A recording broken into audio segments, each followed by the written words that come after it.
Welcome to the Carriker Chronicles, the People's Show. Check the Post Rescue Nation. Brought to you by Nebraska Spine Hospital. Ladies and gentlemen, Nebraska now has the number 2 and number 3 ranked recruits in all of junior college football coming to Nebraska this upcoming season. Nadab Joseph, as many of you know, committed on Friday of last week to play at the University of Nebraska. He was originally a Georgia commit, number 18 in the country.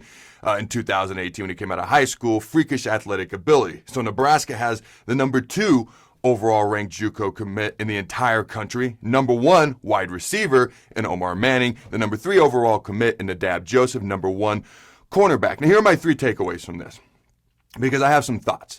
This staff can obviously recruit. How is that going to translate into results on the field as you start to look at the recruiting to development to wins and losses and the results on the field? My three thoughts are this. First and foremost, this staff can recruit. Okay, they've done a pretty good job. In 2018, they had the number 21st ranked recruiting class in the entire country. In 2019, the number 17th ranked class in the country. And in 2020, the number 20 class in the entire country. That's a lot of 20s, which is an average of the 19 overall ranked class in the entire country since Scott Frost took over. That's a top 20 class each and every year. That's pretty good. This staff can recruit, okay? Number 2. This shows me, what does this tell me with all these JUCO guys coming in? Keep in mind, Manning, Joseph, Will Honus, when he came in, was the number 1 middle linebacker in all of junior college football when he came to the Huskers. We brought in several junior college guys, including pass rushing defensive lineman Phildarius Payne and several others.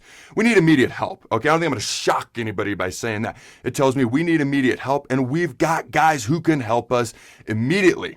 I don't ever want to compare Nebraska football to Kansas State, but you look at when Kansas State was the worst program in the entire country in the 80s, early 90s, Bill Snyder took over. He got a quick transition through the JUCO ranks. I don't think that's a long-term play. I don't think that's a long-term goal of this staff. But we need immediate help.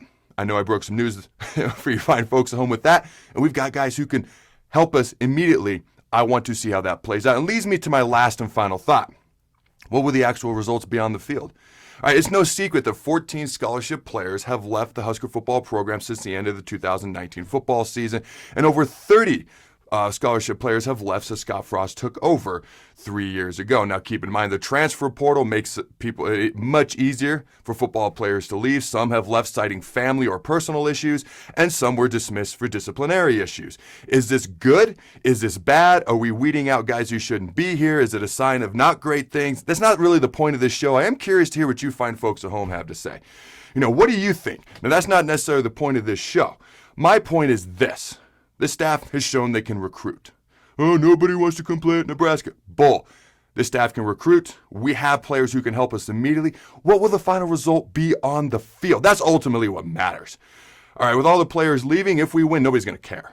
All right, with all the players leaving, if we lose, all of a sudden it's going to be a big deal. What will the final result be? Because that's all that truly matters. College football is a business. That is what ultimately matters. Now, I saw an article a while back that said Nebraska football might be too far gone for even Scott Frost.